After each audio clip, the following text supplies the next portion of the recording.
Yeah, let's dig right into it. Stefan, what's the first thing we want to talk about today? Yeah, so first I want to talk a bit about new ground. So as we already posted on our website, we introduced the parallax occlusion mapping. And this also affects the ground textures of the terrain itself, not only on the field.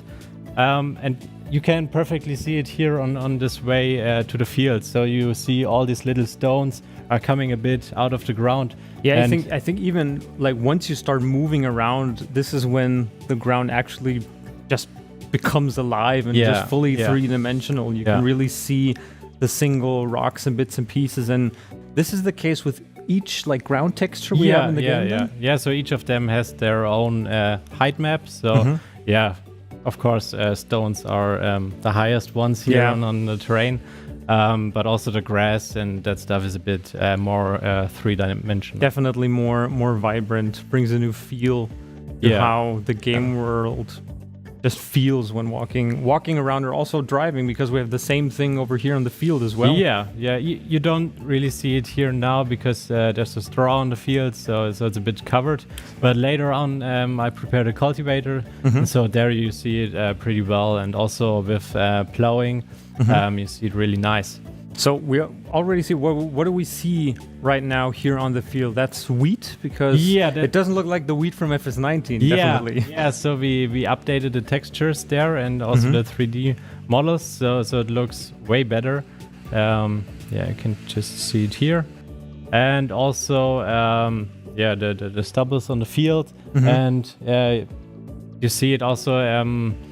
that you don't see the ground that much as in FS19, so it's more very dense, more covered definitely surface. So and also I noticed the other day while testing the game. I mean, that's the nice thing. Stefan, he creates things, I break them, basically.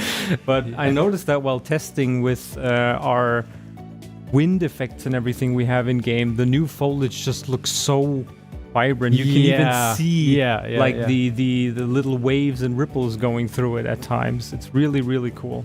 It's hard to see. Maybe if we enter, I think some foliages you see it more than others. But if you have a closer look here, maybe on the TV it's not really visible, but you see really the wind waves. It depends also on the wind intensity, and also of course on your draw distance of the foliage, whatever you have.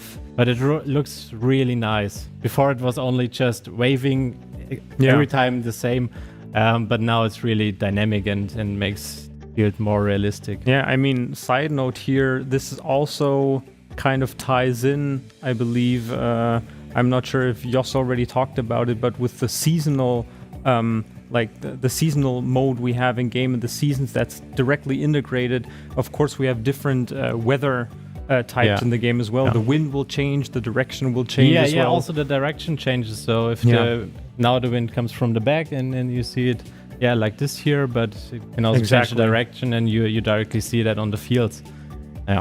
All right.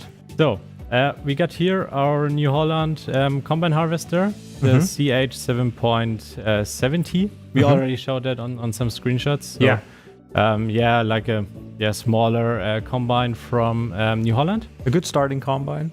Yeah, exactly. And now we can just start to harvest. I already did some bits. You did a little bit of pre-work. Yeah, that doesn't take too long here. So that's new. That's new. Some of you might already noticed it, but we improved the effects here at the back. So the straw that's coming out of the combine, so it looks more 3D now.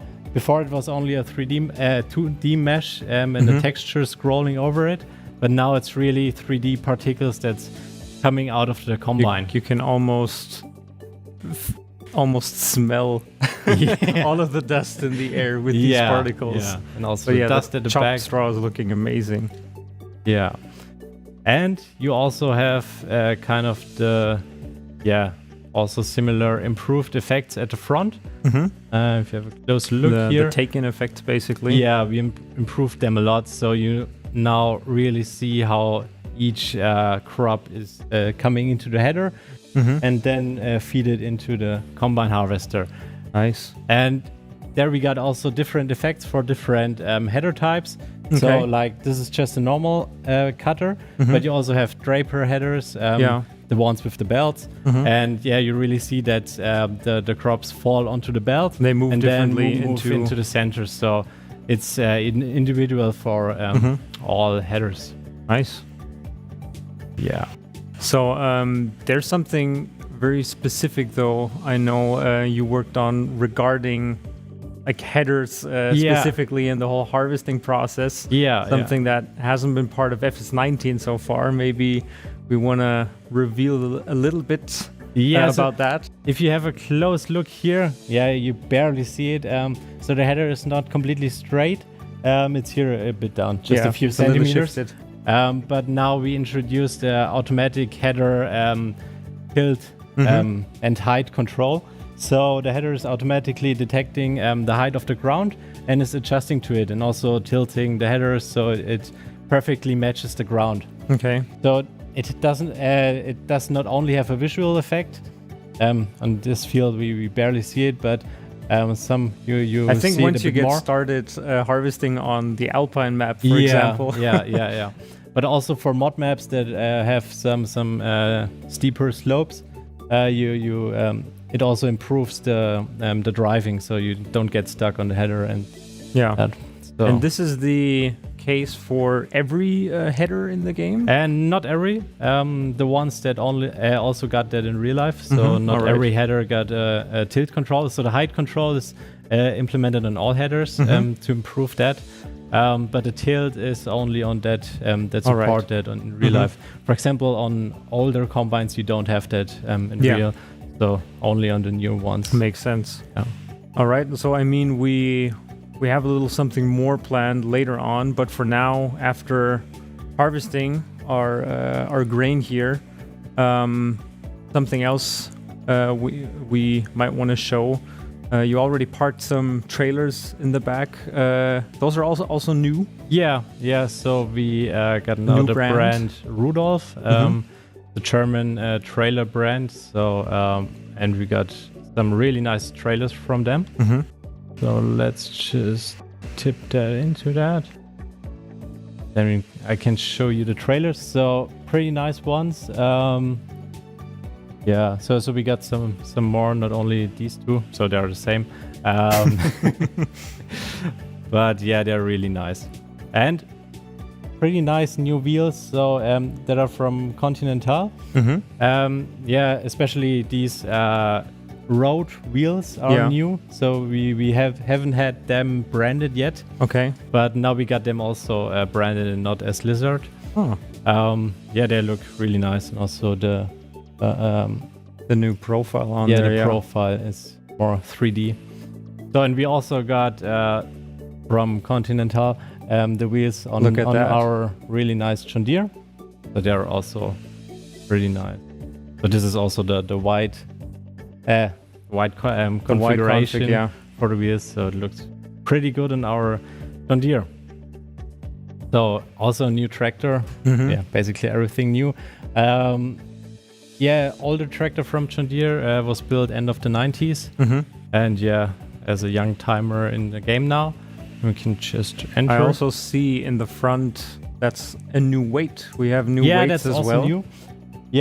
We got some 10 Winkel weights, also a German brand. And we got a whole bunch of weights in all. A series of them, the game now. And they're also universal for all the tractors. If you hear a bit of the game, I hope you hear it well. You also hear the manual shifting of this tractor. So because this tractor is manual shifted with. I think we have not talked about anything of that yet. Yes, we have gear shifting. We have gear shifting. Something that you've worked on for quite a while, I believe. It's a really tricky topic because it's not really easy to do, especially the automatic shifting of these gears, because if you don't want to shift, some players don't want that to shift manually, you have to automatically shift like nearly perfect to handle all the different situations of the game, and that's quite tricky. I mean, like with everything, we have the possibility to turn this like manual gear shift setting on or off, however you prefer to play. If you play on automatic, the game does everything for you. Yeah. Also, probably something that's been very hard to implement, I'm guessing, is we have such a range of tractors in the game. And some have so many different subsets of gears, and they don't have the same systems. So it's not like a car. On a car, it's pretty easy. You have like 6 gears, 1 reverse gear, and that's it. But on tractors, you like every tractor has a different gearbox. So you have normal gears, then you have groups. Sometimes you have also subgroups that change it a bit. And then but you groups. can even see it in game. We built in this little feature here on the lower right in the corner. You see like what the current like gear shifting system is, what gear it's currently set at. So you can either use that to know when to shift or when not to shift if you're playing with it set to manually, or you also see when playing automatically how the game is shifting gears live in action, basically. Exactly. So we now see that we are in gear group A, and we are in neutral, so we don't have a gear. And if we accelerate now, we can see that... we also got to say Stefan is playing on automatic because it would be far too complex to also do on the this. controller. Oh god, do this manually, getting up the hill and out on the road. Yeah, so it's pretty heavy, these 2 trailers. Yeah. But you can see that's automatically changing the gears, and also if you have a close look, it's also animated. The character animates using the levers here, and also the clutch pedal. So and the sound, I don't hear it now. But it's really nice. So that's one of my favorite features of the new game. That the sound basically adjusts according to what gear. And sometimes if you got a heavy trailer, it sounds pretty awesome. When the load is kicking in, driving uphill. So we got here a farm.